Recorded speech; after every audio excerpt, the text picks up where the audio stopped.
Në emisionin tuaj, në radhë të pari uroj suksese dhe vazhdimësi të marrë sepse personalisht më keni bërë shumë herë për lotën në atë platformën tuaj. Ku ke qarë më shumë? Pikërisht e krye migranti që thonë juve e kam ndjekur dhe ishte vërtet ajo që thua ti që fillon të më njohot, pastaj të përfshinte emocionalisht dhe është një ngjarje që e kemi përjetuar të gjithë. Nuk po zgjatëm shumë tek ajo, po kaloj direkt tek ndryshimi që shohim ndërmjet juve që le ta quajmë kanal i vogël me ato kanalet bombastike që gjithmonë hodhi bombë, plasi bombë. Edhe titull bombastik që kur futesh pastaj në brendësi nuk ka asnjë lloj lidhje tema me titullin. Më ka bërë përshtypje personazhet që juve ftoni, ndoshta pa njohur nga mediat e mëdha shqiptare, por që në vetvete janë heronj që përbëjnë tamam atë rënjën e kombit. Keni ftuar shumë herë studiusin Mark Palnikaj, në mos gaboj. Me patjetër me zotin Britani. Dhe ai ka sjell shumë fakte që tregojnë se shkollat shqipe kanë qenë më përpara. Shumë fakte që historinë e kthen mbrapsht dhe të dokumentuar nga Vatikani. Sa është vënë në lëvizje Akademia e Shkencave për të ndryshuar historinë dhe për ta bërë më të brymosur, kur shohim se tani Serbia po lufton që të lidhë vetveten me ilirët. Dhe sot përfundimisht dëgjova një që thoshte ne jemi ilirët e vërtet në Ballkan. Gjithashtu thonë. Dhe ajo që më bën më shumë përshtypje është se vërtet tituj tuaj, përveç se mirësi, përcjellin atë vetari. Dhe sa mund tjetë, nuk e di tani do ju pyes në raportin profesional, kur një njeri del në një televizion publik shumë të madh, shan Kombin, shan Skënderbeun, shan Nën Terezën, çfarë ligji kanë ata gazetarë që intervistojnë, dhe po jo a them dhe me emër. Kur e dëgjon, domethënë që thot kur kujtoj Skënderbeun thot unë mbaj zi. Tani të dalësh të denigrosh figurën e heroit kombëtar në asnjë shtet të botës, të paktën unë nuk e kam. Juve si gazetarë në këtë raport, siç e shihni, dhe a ka ligj që këta njerëz duhet t'i ndalojë që t'ju ambylli një herë për gjithmonë gojën, sepse efektet negative po shkojnë të ndryshojnë komplet realitetin. Faleminderit. Faleminderit shumë që na ndiqni. Faleminderit vërtet. Domethënë është kënaqësi. Kjo ka qenë dhe një merak i madh hyni në fillim kur e hapëm. A do vej zëri ynë tek ata që duam t'i drejtojmë. Dhe ky merak na doli, sepse jo vetëm që vete, por vete kaq shumë sa ndonjëherë është e pamundur, për shembull Marku që thua. Sa herë vjen nga Vatikani, në çdo orë merr Britani telefon dhe i thot kam të fakte do dal nesër. Do marrësh patjetër, pastaj vin telefonata për Markun, fillojnë sepse Marku aty del vetëm. Po pikërisht vetëm atje nuk ka fora skushtit. Bravo, të vërtetë Markun. Kështu që problem.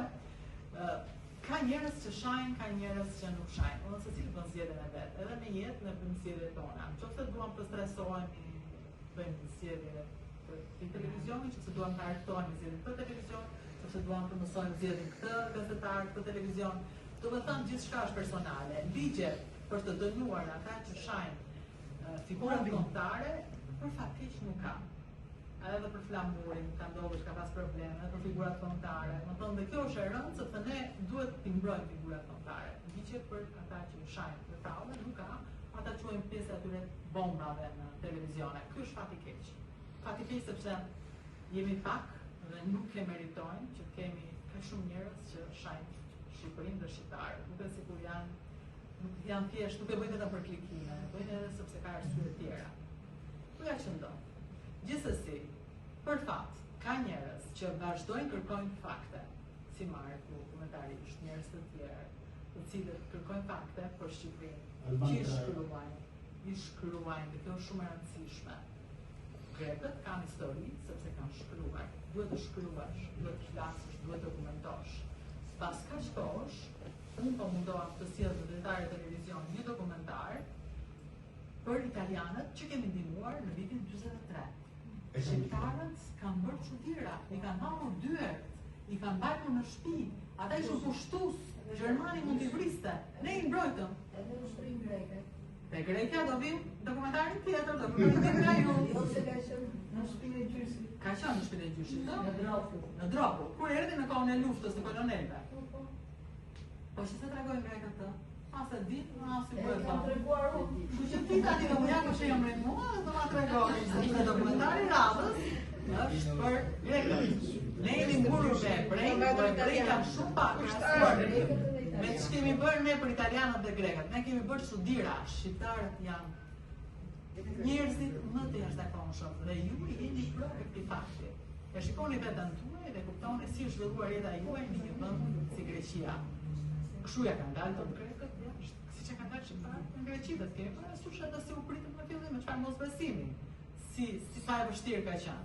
Kështu që shikoni vetën apo sidomos shikoni fëmijët. Ja, një vajzë atje mbas vajzës time, që shkëlqen e gjitha dhe kjo është arsyeja që ti erdhe këtu. Ka lindur këtu, po me siguri vjen në Shqipëri apo jo? Vjen, edhe Shqipëri. Pak. Po do të Flas me ju si nenën, po mami dhe babi na flasin shqip, po... Po pse mami dhe babi s'ke shumë shqip? Ne u kthejmë greqisht. Pse kisha edhe motrën që ishim Të dyja një mosh, edhe flasim gjithmonë grekisht. Se kanë më lehtë. Lezi shqip, no, quaj, se kemë. Leticia. Leticia. Po. Kërë shumë, por më shkër se ato arbanitat. Motra e madhe e Leticias. Nuk e di nëse keni dëgjuar dhe ju, që e nxorë dhe televizionet e atje që këndoi Kalanda shqip këtu. Atëherë kur në shkollë. Edhe edha në përlajme në Shqipëri. Mi serve per me un giorno che sta con Dore, Camaco, non per niente.